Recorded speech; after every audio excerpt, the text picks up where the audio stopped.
Saudara-saudara yang kekasih dalam Tuhan Yesus Kristus, mari lihat pembacaan firman Tuhan bagi kita semua yang tadi sudah kita baca dari Injil Matius pasal yang ke-25 ayatnya yang ke-31 sampai ayat yang ke-46. Injil Matius pasal 25 ayat 31 sampai ayat yang ke-46. Tadi kita sudah baca bersama dan saya hanya mau membaca ayat 31 sampai ayatnya yang ke-33 saja. Sekali lagi untuk kita. Demikian firman Tuhan, Matius 25 ayat 31 sampai 33. Penghakiman terakhir. Apabila Anak Manusia datang dalam kemuliaannya dan semua malaikat bersama-sama dengan dia, maka ia akan bersemayam di atas tahta kemuliaannya. Lalu semua bangsa akan dikumpulkan di hadapannya, dan ia akan memisahkan mereka seorang daripada seorang, sama seperti gembala memisahkan domba dari kambing. Dan ia akan menempatkan domba-domba di sebelah kanannya, dan kambing-kambing di sebelah kirinya. Demikian pembacaan firman Tuhan bagi kita semua. Berbahagialah kita yang membaca firman Tuhan, merenungkannya dan melakukannya di dalam kehidupan kita hari lepas hari. Tema khotbah hari ini yaitu pengadilan terakhir. Pengadilan terakhir. Saudara-saudara yang kekasih di dalam Tuhan Yesus Kristus, ketika kita bicara tentang pengadilan, maka ini satu kata yang menurut saya dan juga pasti banyak orang, kata ini paling akan kita hindari. Karena kita tidak mau berurusan dengan hukum, bukan? Namanya berurusan dengan hukum itu paling tidak enak.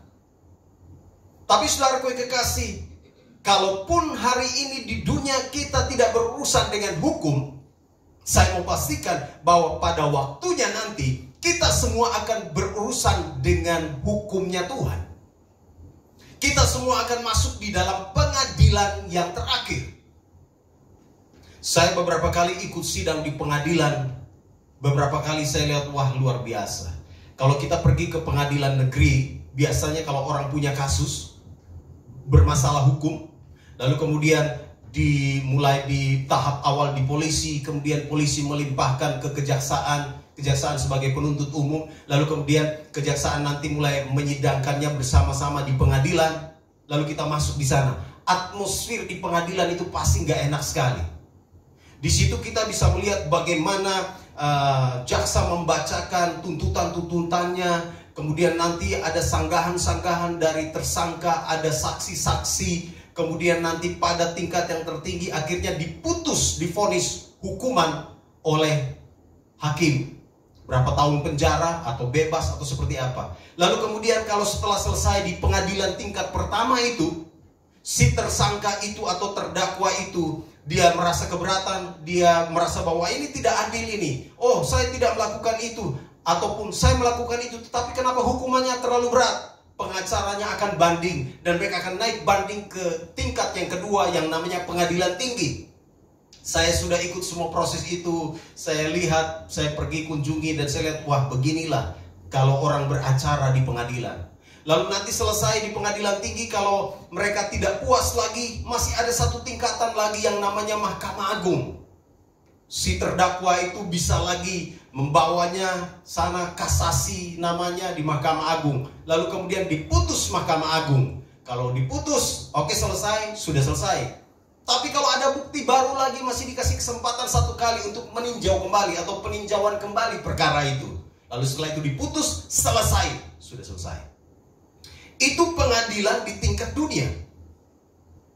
Kalau kita bicara tentang pengadilan terakhir, maka kita berbicara tentang kita akan menghadap tahta pengadilan Allah. Di dalam Roma pasal 14 ayat 10. Coba saudara buka bagian firman Tuhan itu. Roma pasal 14 ayatnya yang ke-10. Firman Tuhan berkata untuk kita semua, tetapi engkau, mengapakah engkau menghakimi saudaramu? Atau mengapakah engkau menghina saudaramu? Sebab kita semua harus menghadap tahta pengadilan Allah. Kita semua, Tidak ada yang tidak. Semua akan menghadap. Lalu kalau saudara lihat lagi di dalam 2 Korintus. Coba lihat 2 Korintus pasalnya yang ke-5 ayatnya yang ke-10. Di sana jelas sekali Rasul Paulus menuliskan surat ini kepada jemaat di Korintus. 2 Korintus 5 ayat yang ke-10. Firman Tuhan katakan begini. Sebab kita semua harus menghadap tahta pengadilan Kristus, supaya setiap orang memperoleh apa yang patut diterimanya sesuai dengan yang dilakukannya dalam hidupnya ini, baik ataupun jahat. Saudara dan saya, kalau kita tidak berurusan dengan pengadilan di bumi, bagus. Tapi jangan lupa, kita akan berurusan dengan yang namanya pengadilan terakhir itu. Setiap kita akan masuk di sana dan kita akan mempertanggungjawabkan apa yang kita lakukan. 2 Korintus 5 ayat 10 berkata demikian. Dan itu sebabnya ketika Tuhan Yesus mengajarkan hal ini, ingat ini sudah saya jelaskan rangkaian khotbah 3 minggu.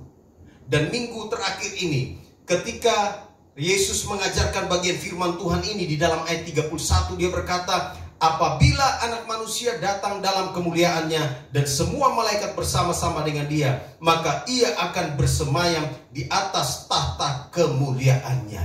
Ini berbicara tentang pengadilan terakhir, di mana kita semua akan menghadap dia. Kita semua akan berdiri di hadapannya, dan kita harus mempertanggungjawabkan segala sesuatu yang kita lakukan selama kita hidup. Saudara-saudara kekasih di dalam Tuhan Yesus Kristus, saya mencatat di bagian firman Tuhan ini ada beberapa pelajaran penting ketika kita berbicara tentang pengadilan terakhir. Ada beberapa pelajaran penting yang dapat kita pelajari dari bagian firman Tuhan ini. Yang pertama, pelajaran pertama yang harus kita lihat di dalam ayat 31 yang saya sudah baca. Pelajaran pertama ialah Yesus pasti akan datang kembali. Yesus pasti akan datang kembali. Ketika dia mengajarkan murid-muridnya bahwa anak manusia akan datang dalam kemuliaannya, maka dia sedang menunjukkan sebuah kenyataan. Dia sedang menunjukkan sebuah realita kepada mereka bahwa dia akan datang kembali. Dia datang untuk menjalankan pengadilan itu. Dia akan bertindak sebagai hakim. Dia adalah hakim yang adil itu. Dan dia akan melakukan semua. Dia akan menyatakan kuasanya. Dia akan membuka semua kehidupan orang-orang di bumi. Semua orang-orang harus datang menghadap dia dan mempertanggungjawabkan apa yang sudah mereka lakukan selama mereka hidup. Saudara, kalau kita melihat peristiwa kedatangan Yesus yang pertama, kita merayakan Natal kan? Kalau kita merayakan Natal, itu kita merayakan peristiwa kedatangan Yesus yang pertama. Waktu Yesus datang pertama, ingat, dia datang di dalam kesederhanaan. Dia lahir di kandang domba. Dia dibungkus dengan lampin. Dia datang sebagai seorang yang Alkitab berkata di dalam Filipi, kalau saudara lihat, buka Filipi pasal 2 ayat 5 sampai ayat yang ke-11. Di sana dia datang mengambil rupa seorang hamba. Dia mengosongkan dirinya, dia tidak mempertahankan kesetaraannya dengan Allah itu sebagai milik yang harus dipertahankan. Pada waktu kedatangannya yang pertama itu, dia datang di dalam kesederhanaan. Dia datang di kandang domba. Dia datang dan orang tidak peduli dengan dia. Tetapi pada kedatangannya yang kedua itu berbeda. Waktu Yesus datang kedua kali, dia tidak datang seperti terjadi waktu dia datang pertama kali. Tetapi ayat itu berkata, anak manusia akan datang dalam kemuliaannya dan semua malaikat bersama-sama dengan dia. Dia akan datang di dalam kemuliaannya. Dia akan datang sebagai raja di atas segala raja. Dia akan datang sebagai Tuhan di atas segala Tuhan. Dia akan datang dengan kemuliaannya. Dia akan datang untuk menjalankan pengadilannya. Atau bahasa lainnya, dia datang untuk melakukan penghakiman terakhir. Kalau kita pakai perikop dari LAI itu, penghakiman terakhir. Saudara kekasih di dalam Tuhan Yesus Kristus, Yesus akan datang. Dia akan datang dan itu pasti adanya. Perhatikan di dalam ayat 31, saya jelaskan sedikit. Ayat 31, di sana dikatakan apabila anak manusia datang. Ini gelar Yesus. Yesus bilang anak manusia akan datang. Ini gelar Yesus. Jadi kalau saudara melihat ada kata anak manusia itu sebenarnya menunjuk kepada Yesus. Itu gelar Yesus. Anak manusia sejati. Dia Tuhan sejati, dia manusia sejati.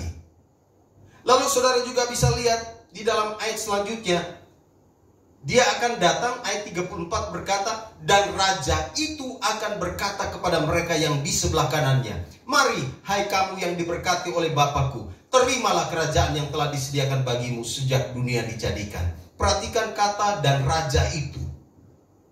Ini menunjuk kepada Yesus, pribadi Yesus, gelar Yesus, raja. Dia adalah raja. Dia anak manusia, dia raja. Lalu kemudian saudara kekasih, nanti saudara bisa perhatikan di dalam ayat selanjutnya, di dalam ayat 37, di sana dikatakan, maka orang-orang benar itu akan menjawab dia, katanya, Tuhan, bila manakah kamu melihat engkau lapar dan kami memberi engkau makan, atau haus dan kami memberi engkau minum? Perhatikan kata Tuhan. Dia akan datang sebagai Tuhan. Dia adalah Tuhan. Dia adalah anak manusia. Dia adalah raja. Dia adalah Tuhan. Menurut apa yang dikatakan di dalam perikop ini. Dia akan datang di dalam kemuliaannya bersama-sama dengan malaikatnya. Dan itu adalah hari yang luar biasa. Bagi orang yang tidak percaya kepada Kristus, itu adalah hari yang paling menyakitkan. Tetapi bagi orang yang percaya kepada Kristus, bagi kita yang percaya kepada Dia, itu adalah hari yang paling membahagiakan. Karena Dia datang untuk menjemput saudara dan saya. Dia akan datang untuk membawa kita pulang ke surga. Amin. Di sini tempatnya sementara, transit. Saudara dan saya mau hidup berapa lama sih? Paling kuat juga paling 70, 80, 90. Kalau kuat sedikit lagi 100. Kalau lebih kuat lagi sedikit 110. Tapi mau sampai kapan? Kita hanya sementara di sini. Dan ingat, Yesus bilang kepada murid-muridnya, ingat, setiap orang percaya akan berdiri di hadapan tahta Allah dan mempertanggungjawabkan semua perbuatan mereka. Yesus berkata, Dia akan datang. Dan itu sebuah kebahagiaan bagi kita. Dia akan datang. Dia sang pengadil sejati. Dia hakim yang agung itu. Pasti akan datang untuk mengadili manusia, untuk menghakimi, seperti pengakuan iman rasuli kita berkata, untuk menghakimi orang yang hidup dan yang mati.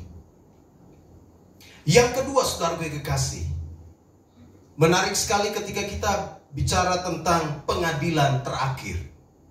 Pelajaran kedua yang dapat kita lihat di sini, saudara kekasih, perhatikan di dalam ayat-ayat itu, ayat 34.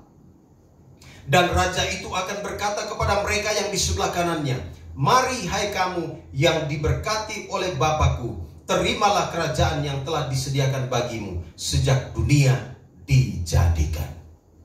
Pelajaran kedua ialah Yesus datang untuk memberikan upah. Yesus datang untuk memberikan upah. Upah bagi siapa? Upah bagi yang mereka di sebelah kanan. Yang di sebelah kanan itu siapa? Kambing atau domba? Domba. Dan ini gambaran, bicara tentang domba. Ini bicara tentang orang-orang yang diberkati. Orang-orang yang percaya kepadanya. Orang-orang yang telah menerima Dia sebagai Tuhan dan Juru Selamat secara pribadi. Orang-orang itulah yang akan mendapatkan upah dari raja itu. Raja itu akan berkata, hai kamu yang diberkati oleh Bapakku, terimalah kerajaan yang telah disediakan bagimu sejak dunia dijadikan. Yesus akan datang untuk memberikan upah kepada setiap saudara dan saya. Dia akan memberikan semua yang menjadi miliknya, atau bahasa lain di sini dikatakan, terimalah kerajaan yang telah disediakan bagimu. Atau bahasa lain ialah dia katakan, mari masuk dan bersama-sama nikmati kerajaan ini, kebahagiaan di dalam kerajaan ini bersama-sama dengan aku. Itu saya sudah jelaskan di dalam khotbah minggu-minggu sebelumnya. Di dalam pasal 25 ayat 1 sampai ayat yang ke-13, lalu juga ayat 14 sampai ayat yang ke-30. Dia berkata kepada hamba yang setia itu, hamba yang menjalankan talenta itu, dia berkata, mari masuk bersama-sama di dalam kebahagiaan Tuhanmu. Dia akan datang, Yesus akan datang untuk memberikan upah kepada saudara dan saya. Waktu dia memberikan upah, dia memberikan kepada mereka kerajaan itu, dia membawa mereka masuk di dalam kerajaan itu. Dia katakan begini, kamu tahu gak sih? Apaan tuh? Dia tanya, kamu tahu gak sih? Mengapa aku memberi kamu masuk di dalam kerajaan ini? Ayat 35 berkata, sebab ketika aku lapar, kamu memberi aku makan. Ketika aku haus, kamu memberi aku minum. Ketika aku seorang asing, kamu memberi aku tumpangan. Ketika aku telanjang, kamu memberi aku pakaian. Ketika aku sakit, kamu melawat aku. Ketika aku di dalam penjara, kamu mengunjungi aku. Maka orang-orang benar itu akan menjawab dia, katanya, Tuhan, bila manakah kami melihat engkau lapar? Tuhan, perasaannya kami tidak pernah ketemu dengan engkau waktu engkau lapar. Mereka kemudian bertanya itu terus. Bila manakah kami melihat engkau sebagai orang asing dan kami memberi engkau tumpangan, atau telanjang dan kami memberi engkau pakaian? Bila manakah kami melihat engkau sakit atau dalam penjara dan kami mengunjungi engkau? Ayat 40.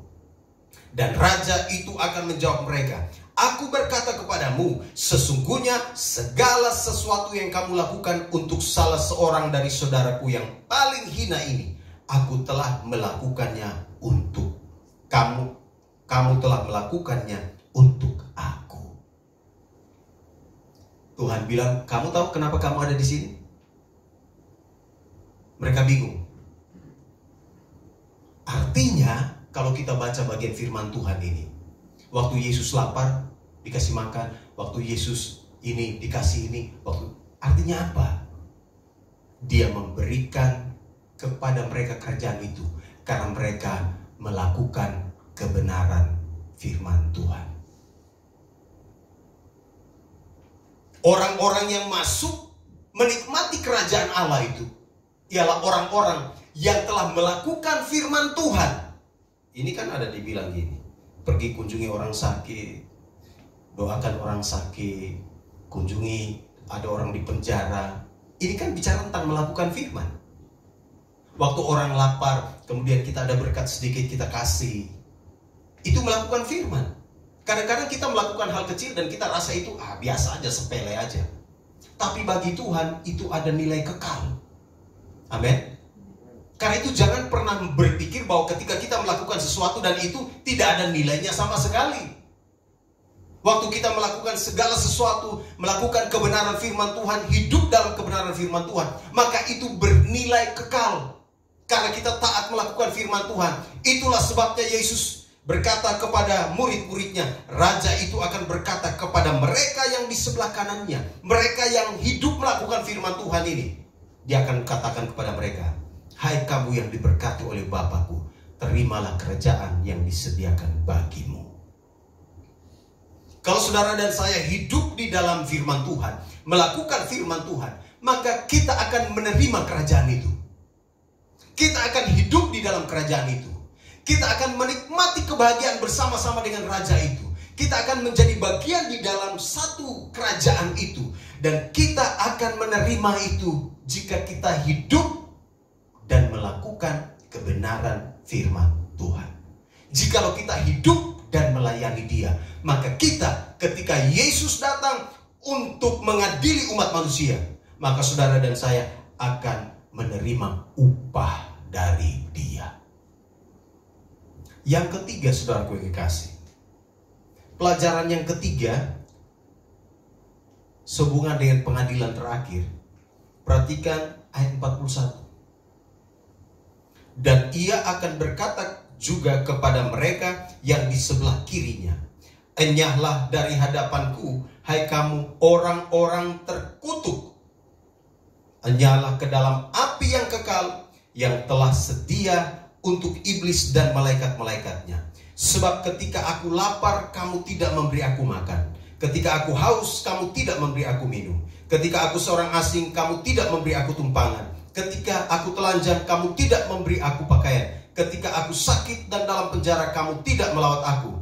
Lalu mereka pun akan menjawab, dia katanya, Tuhan, bila manakah kami melihat engkau lapar atau haus atau sebagai orang asing atau telanjang atau sakit atau dalam penjara dan kami tidak melayani engkau? Maka ia akan menjawab mereka, aku berkata kepadamu, sesungguhnya segala sesuatu yang tidak kamu lakukan untuk salah seorang dari yang paling hina ini, kamu tidak melakukannya juga untuk aku. Pelajaran ketiga, saudaraku yang kekasih, bicara tentang pengadilan terakhir. Yesus datang untuk menjatuhkan hukuman. Bagi orang percaya, Yesus datang untuk memberi upah. Itu bedanya. Di pengadilan itu, waktu Yesus mengadili, menjalankan pengadilan itu, menghakimi nanti pada peristiwa kedatangannya kedua kali, bagi orang percaya, dia datang mengadili untuk memberi upah. Bagi orang yang tidak percaya, dia datang mengadili untuk menjatuhkan hukuman. Mereka yang menerima hukuman itu adalah kelompok-kelompok yang ada di sebelah kiri. Kok kan? Yang di sebelah kanan kan dapat upah. Yang sebelah kiri dapat hukuman. Dan ini kategori kambing. Kalau di dalam jemaat sini pasti semua nih domba nih pasti. Lihat aja mukanya semua ini domba. Iya. Sekalipun agak sangar-sangar, tetap itu domba. Kan begitu kan? Sekalipun kumisnya mungkin agak tebal-tebal sedikit, tetap juga itu domba. Tapi yang penting tidak serigala berbulu domba aja. Yesus datang untuk menjatuhkan hukuman kepada mereka yang masuk kategori kambing. Nah, dalam konteks penghakiman, dalam konteks pengadilan, ini masalah kanan dan kiri. Itu sebuah gambaran, analogi. Sebelah kiri itu adalah orang-orang yang terkutuk, Alkitab katakan, orang-orang yang siap dihukum. Tapi sebelah kanan itu adalah orang-orang yang diberkati, yang akan menerima upah. Itu di dalam konteks penghakiman. Jadi nanti kalau baca di bagian yang lain ada sehubungan dengan kiri dan kanan, jangan menafsirkannya sama. Beda pasti kalau konteksnya beda. Saudara perhatikan ini, Yesus dengan tegas berkata, kamu akan dilemparkan ke dalam api yang kekal yang telah sedia untuk iblis dan malaikat-malaikatnya. Mereka yang tidak memiliki karakter Kristus, jadi ini dia. Ketika aku telanjang, kamu tidak memberi aku pakaian. Ketika aku sakit, kamu tidak segala macam, kamu tidak melawat aku. Ketika aku dalam penjara, kamu tidak mengunjungi aku, dan seterusnya. Orang-orang yang hidup egois, orang-orang yang hanya hidup bagi diri, orang-orang hanya mencari kepentingan diri sendiri, orang yang hidupnya individualistik, maka orang-orang itu adalah orang-orang yang tidak memiliki karakter Kristus. Dan karena dia hanya mementingkan diri sendiri, dia tidak menyebarkan kasih Kristus kepada orang lain, dia tidak menjadi saksi Kristus bagi orang lain. Maka waktu Yesus datang, orang-orang seperti ini adalah kategori kambing yang kemudian akan mendapatkan hukuman. Mereka yang tidak memiliki karakter Kristus, mereka yang tidak memiliki sifat-sifat Kristus, mereka yang tidak menerima Kristus sebagai Tuhan dan Juru Selamat secara pribadi, mereka masuk di kategori kambing dan mereka akan dilemparkan ke dalam api yang kekal yang telah sedia untuk iblis dan malaikat-malaikatnya. Yesus akan datang dan itu pengadilan yang terakhir, tidak ada banding. Tidak ada banding lagi. Ketika dia berkata kelompok ini masuk ke dalam api, gak ada pembela lagi. Kalau pengadilan di dunia, pengadilan tingkat pertama ada pengacara. Pengacara yang akan kemudian membaca dalil-dalil, kemudian meringankan hukuman dan seterusnya. Pada pengadilan terakhir itu, tidak ada yang bisa membela diri lagi. Dan tidak ada orang yang bisa membela kita. Karena itu sudah final. Pengadilan terakhir. Dia akan menjatuhkan hukuman kepada mereka yang tidak taat. Dia akan menjatuhkan hukuman kepada mereka yang punya karakter seperti Yudas Iskariot. Dia akan menjatuhkan hukuman kepada mereka yang punya sifat-sifat yang seperti orang-orang yang jahat. Bukan seperti orang-orang jahat saja, tapi orang-orang yang jahat. Dia akan menjatuhkan hukuman kepada mereka semua. Dan itulah pengadilan terakhir. Yesus ingatkan murid-muridnya, pengadilan terakhir itu ada. Jangan kamu berpikir tidak ada. Saudara perhatikan di dalam Roma pasal yang kedua. Ketika kita bicara tentang pengadilan yang terakhir, dia akan menjatuhkan hukuman. Perhatikan di dalam Roma pasal 2 ayat 2. Nanti saudara di rumah baca pasal 2 ayat 1 sampai 16. Tapi saya akan jelaskan di bagian ini ayat 2, mulai ayat 2. Roma 2 ayat 2 berkata, tetapi kita tahu bahwa hukuman Allah berlangsung secara jujur atas mereka yang berbuat demikian. Mereka yang berbuat demikian, perbuatan mereka seperti apa? Baca sendiri pasal 1 di Roma itu ayat 18 sampai 32. Orang-orang di situ ada yang kalau saudara lihat di dalam ayat yang ke-26 pasal 1 Roma, karena itu Allah menyerahkan mereka kepada hawa nafsu yang memalukan, sebab istri-istri mereka menggantikan persetubuhan yang wajar dengan yang tidak wajar. Demikian juga suami-suami meninggalkan persetubuhan yang wajar dengan istri mereka, dan seterusnya saudara baca sampai ke ayat 30. Mereka adalah pengumpat, pemfitnah, pembenci Allah, kurang ajar, congkak, sombong, pandai dalam kejahatan, tidak taat kepada orang tua, tidak berakal, tidak setia, tidak penyayang, tidak mengenal belas kasihan, dan seterusnya. Mereka itu akan masuk di dalam penghukuman Allah. Dan ayat 2 berkata, penghukuman Allah akan berlangsung secara jujur. Pengadilan itu tidak bisa disogok, tidak bisa beli perkara, tidak bisa meringankan. Tidak ada yang bisa meringankan hukuman seseorang ketika diadili pada waktu pengadilan terakhir. Kenapa? Ayat itu berkata bahwa pengadilan Allah, hukuman Allah berlangsung secara jujur. Pada hari itu Tuhan akan jujur ngomong tentang siapa saudara dan saya. Pada hari itu hidup kita akan terbuka di hadapannya. Seperti minggu kemarin saya berkata kepada kita semua bahwa pada waktunya dia berkata, sorry saya tidak kenal kamu. Mereka katakan, Tuhan, Tuhan, kami mengusir setan-setan demi namamu. Kami menyembuhkan orang sakit, kami melakukan ini, kami melakukan itu. Tapi Tuhan bilang, sorry saya tidak kenal kamu. Sama seperti 5 gadis yang bodoh itu, yang tidak mempersiapkan minyak. Begitu mempelai itu datang, sudah masuk di dalam pesta itu. Lalu kemudian mereka baru datang dan mereka bilang ketok-ketok pintu, berharap pintu itu dibukakan dan mereka bisa masuk di dalam pesta itu. Tetapi mempelai itu berkata, sorry saya tidak kenal kamu. Pintu ditutup. Hukuman Tuhan berlangsung secara jujur. Pada waktunya kejujuran Tuhan akan membuat saudara dan saya sakit. Dia akan menghukum, menjatuhkan hukuman secara jujur. Yang kedua, saudaraku yang kekasih, lihat di dalam Roma itu bagaimana sih cara Tuhan menghukum. Di dalam ayat berikutnya, saudaraku yang kekasih, perhatikan ayat 6. Ia membalas setiap orang menurut perbuatannya.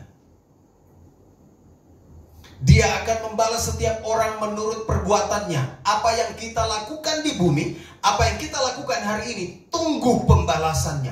Karena pembalasan adalah haknya Tuhan.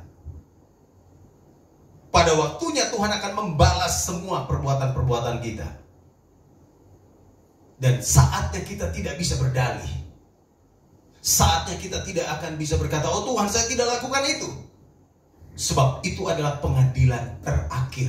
Fakta, bukti yang dia pegang terlalu cukup. Dia akan putar semua kehidupan saudara dan saya. Dan dia akan mengatakan, nih, saya tidak usah mengajukan saksi-saksi karena hidupmu sendiri yang menjadi saksinya. Dia akan putar semuanya. Saya berpikir jangan-jangan pada waktu itu seperti slide kehidupan kita diputar waktu pengadilan itu. Sekarang kan kalau orang mau mengadili satu perkara atau apa, mau tangkap pencuri atau apa, kadang-kadang CCTV itu kan dipakai juga ya sebagai salah satu alat bukti ya. Kalau orang menyangkal, oh perampok menyangkal, diambil CCTV di tempat itu dan kasih tunjuk, lihat mukamu nih. Pada waktu itu Tuhan akan memutarkan kehidupan saudara dan saya. Kita sendiri akan malu. Kita tidak bisa berkata-kata lagi, tidak bisa lagi membela diri, karena semua terbuka di hadapan Tuhan. Dia akan membalas setiap perbuatan kita menurut apa yang telah kita lakukan. Lalu perhatikan di dalam ayat 11. Ayat 11 pasal 2 Roma. Sebab Allah tidak memandang bulu. Kalau Tuhan jatuhkan hukuman, dia tidak pandang bulu. Dia tidak pandang, ini sudah melayani 15 tahun, hukumannya ringan. Oh enggak. Kalau hidup di dalam dosa, kalau hidup tidak melakukan kebenaran firman Tuhan, kalau hidup tidak mengikuti kehendak Tuhan, dia pasti akan menjatuhkan hukuman. Dia tidak pandang bulu. Dia tidak pandang, ini orang Yahudi, ini orang Yunani. Kata orang Yahudi, woi, kami ini diselamatkan karena kami ini warga keturunan kelas 1. Kami ini orang-orang yang hebat. Kalau saudara baca di dalam Roma ini, Tuhan tidak pandang bulu. Mau dia orang Yahudi, mau dia orang Yunani, mau dia orang Indonesia, mau dia orang siapa, darah merah, darah putih, darah biru, di hadapan Tuhan, Tuhan tidak pandang bulu. Mau dia pendeta, mau di jemaat, sama. Kalau hidup tidak benar di hadapan Tuhan, dia akan menjatuhkan hukuman. Dia tidak pandang bulu.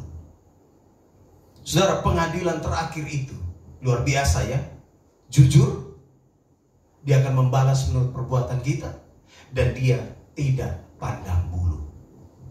Karena itu saudara kekasih, ketika kita bicara tentang bulan misi, ketika kita bicara tentang pengadilan terakhir, ini menjadi sebuah kesempatan bagi kita, agar kita bisa membawa berita Injil kepada orang-orang di dekat kita. Mereka yang masih hidup di dalam dosa, mereka yang masih hidup di dalam kegelapan. Mari kita bawa berita tentang kasih dan pengampunan Kristus kepada mereka, supaya mereka pun dapat datang kepada Tuhan, supaya mereka pun dapat bertobat, sehingga akhirnya mereka tidak beroleh penghukuman Tuhan, tetapi mereka akhirnya beroleh upah. Mereka akan beroleh berkat dari Tuhan. Kita harus memberitakan berita keselamatan kepada sekeliling kita. Ada banyak orang yang mati sia-sia. Ada banyak orang yang hari-hari ini mereka sedang ada di dalam dosa. Ada banyak orang yang tidak tahu harus bagaimana cara hidup. Mereka menghidupi hidup mereka seperti apa. Kita harus membawa berita keselamatan. Kita harus menyampaikan kasih Kristus kepada mereka, supaya mereka juga diselamatkan. Ingat, pengadilan terakhir itu akan terjadi buat setiap kita. Kiranya firman Tuhan ini akan mengingatkan kita semua. Saudara boleh lolos di pengadilan di bumi. Kita mungkin tidak akan berurusan dengan pengadilan dan hukum di bumi. Tapi jangan lupa, pengadilan terakhir menanti kita. Karena itu mari kita mempersiapkan diri, supaya ketika dia memanggil kita, supaya ketika dia datang, dia akan mendapati kita setia, dan dia akan berkata, hai hambaku yang setia, hai engkau yang diberkati, terimalah kerajaan itu. Itu sebabnya di dalam bagian terakhir tadi saya baca untuk kita semua ayat 46, Matius 25. Dan mereka ini akan masuk ke tempat siksaan yang kekal. Kambing-kambing itu akan masuk ke siksaan yang kekal, tetapi orang benar ke dalam hidup kekal. Saya percaya bahwa kita adalah orang-orang benar, dan kita pasti akan masuk di dalam kehidupan yang kekal bersama-sama dengan Tuhan Yesus.